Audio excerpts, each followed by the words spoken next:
ओम शांति 15/5/2024।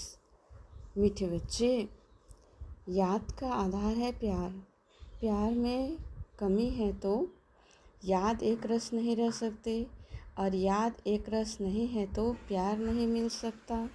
प्रश्न: आत्मा की सबसे प्यारी चीज़ कौन सी है? उसकी निशानी क्या है?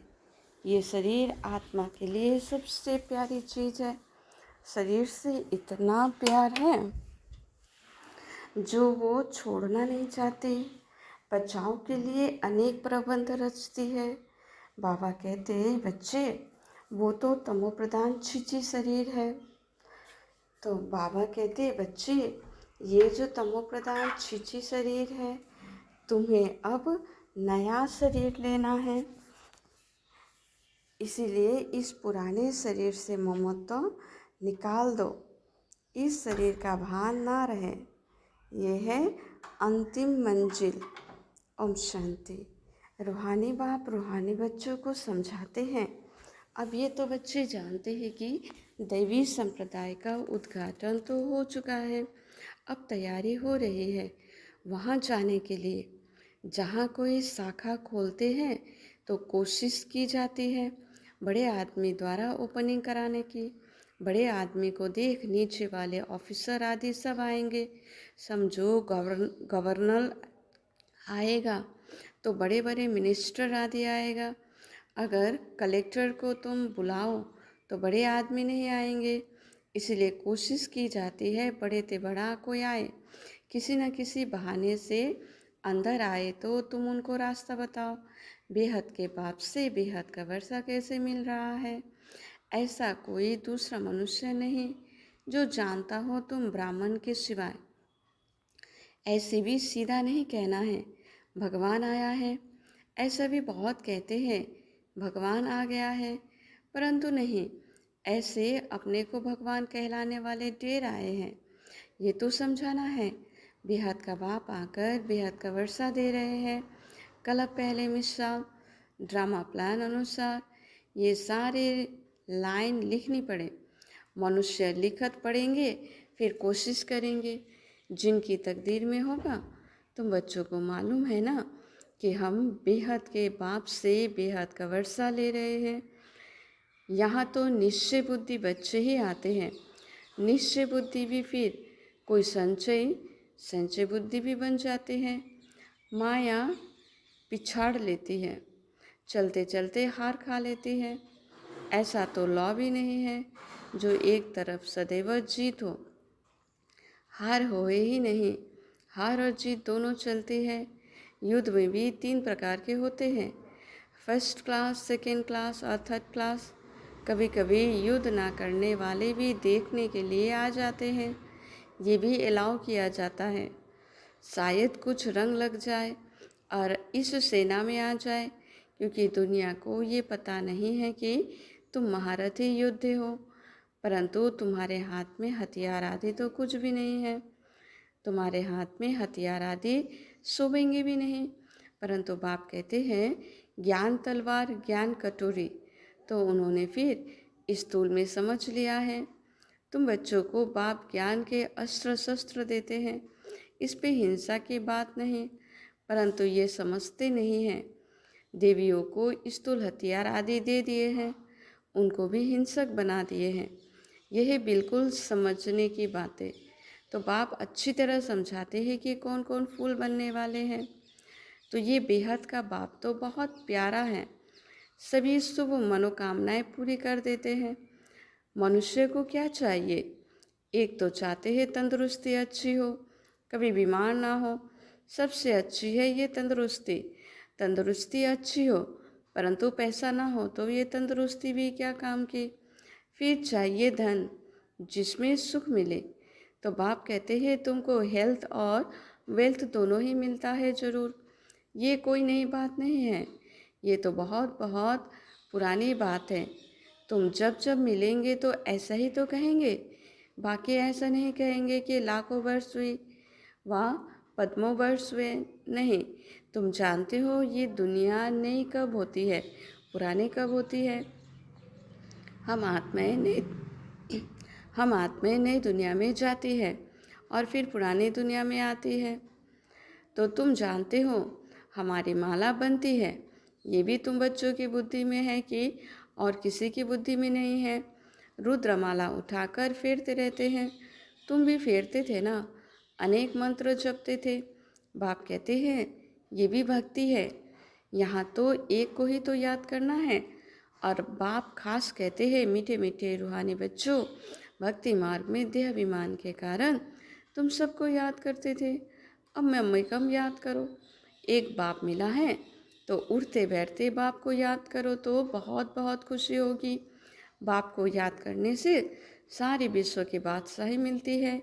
जितना टाइम कम होता जाएगा उतना जल्दी जल्दी याद करते रहेंगे, दिन प्रतिदिन कदम बढ़ते रहेंगे।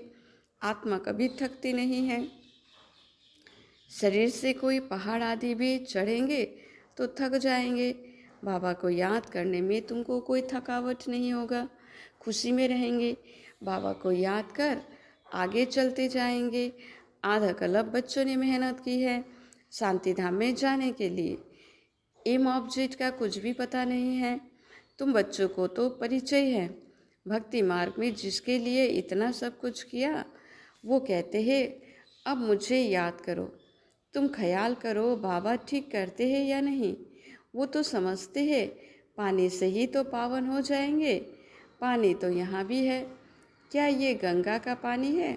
नहीं, ये तो बरसात का इकट्ठा किया हुआ पानी है, झरने से आता ही रहता है। उनको गंगा का पानी नहीं कहेंगे, कभी बंद नहीं होता, ये भी कुदरत है। बरसात बंद हो जाती है परंतु पानी आते ही रहता है। वैष्णव लोग हमेशा कुएं का पानी पीते हैं, एक तरफ समझते हैं ये पवित्र है, दूसरी तरफ फिर पतित से पावन बनने के लिए गंगा में स्नान करने जाते हैं। इसे तो अज्ञान ही कहेंगे। बरसात का पानी तो अच्छा ही होता है, ये भी तो ड्रामा की कुदरत कहा जाता है। खुदाई नेचुरल कुदरत, बीज कितना छोटा है उनसे झाड़ कितना बड़ा निकलता है, ये भी तो जानते हो। धरती कलराठी हो जाती है तो फिर उसमें ताकत नहीं रहती, स्वाद नहीं रहता है। तुम बच्चों को बाप यहाँ ही सब अनुभव कराते हैं। स्वर्ग कैसा होगा अभी तो नहीं है, ड्रामा में ये भी नोद है। बच्चों को साक्षात्कार होता है, वहाँ के फल आदि कैसे अच्छे मीठे होते हैं, तुम ध्यान में देख आकर सुनाते हो। फिर अभी जो साक्षात्कार करते हो वो वहाँ जब जाएंगे तब इन आँखों से देखेंगे, मुख से खाएंगे।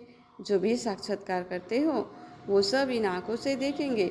फिर है पुरुषार्थ पर, अगर पुरुषार्थ ही नहीं करेंगे तो क्या पद पाएंगे। तुम्हारा पुरुषार्थ चल रहा है, तुम ऐसा बनेंगे। इस विनाश के बाद इन लक्ष्मी नारायण का राज्य होगा, ये भी तो अब मालूम पड़ा है। पावन बनने में ही तो टाइम लगता है, याद के यात्रा मुख्य है।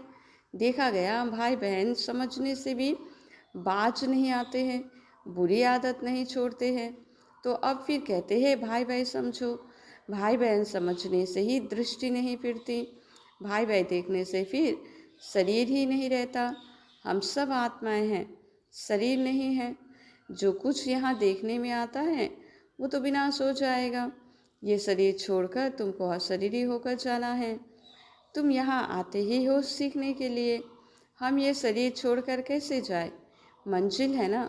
शरीर तो आत्मा को बहुत प्यारा है, शरीर ना छूटे इसके लिए बाबा कितने प्रबंध करते हैं, कहीं हमारा ये शरीर छूट ना जाए। आत्मा का इस शरीर से बहुत बहुत प्यार है। बाबा कहते हैं ये तो पुराना शरीर है, तुम भी तमो प्रधान हो, तुम्हारी आत्मा अच्छी है, इसीलिए दुखी बीमारी हो पड़ते हैं। बाबा कहते हैं अभी शरीर से प्यार नहीं रखना है, ये तो पुराना शरीर है, अब तुमको नया खरीद करना है। कोई दुकान नहीं रखना है जहाँ से खरीद करना है। बाबा कहते हैं मुझे याद करो तो पावन बन जाएंगे, फिर शरीर भी तुमको पावन मिलेगा, 5 तत्व भी पावन बन जाएंगे। बाप सब बातें समझाकर फिर कहते हैं मन मना भव। अच्छा, मीठे मीठे सिखिलते बच्चों प्रति माता पिता बाप दादा का याद प्यार और गुड मॉर्निंग। रूहानी बाप की रूहानी बच्चों को नमस्ते। धारणा के लिए मुख्य सार। शिव बाबा के हम वारिस हैं, वो हमारा वारिस है। इस निश्चय से बाबा पर फिदा होना है। जितना बाबा के पास जमा करेंगे उतना सेफ हो जाएगा। कहा जाता है किसी की दबी रहेगी धूल में, कांटों से फूल अभी ही तो बनना है। एक रस याद और सर्विस से बाप के प्यार का अधिकारी बनना है। दिन प्रतिदिन याद में कदम आगे बढ़ाते रहना है। वरदान, अपने पुरुषार्थ की विधि में स्वयं की प्रगति का अनुभव करने वाले सफलता के सितारे भव। जो अपने पुरुषार्थ की विधि में स्वयं को प्रगति का अनुभव करते हैं वही सफलता के सितारे हैं। उसके संकल्प में स्वयं के पुरुषार्थ प्रति भी कभी पता नहीं होगा, ये नहीं होगा कर सकेंगे या नहीं कर सकेंगे, ये असफलता का अंश मात्र भी नहीं होगा। स्वयं प्रति सफलता अधिकार के रूप में अनुभव करेंगे। उन्हें सहज और स्वतः सफलता मिलती रहेगी। स्लोगन, सुख स्वरूप बनकर सुख दो तो पुरुषार्थ में दुआएं ऐड हो जाएंगे। अच्छा, ओम शांति। ओम शांति।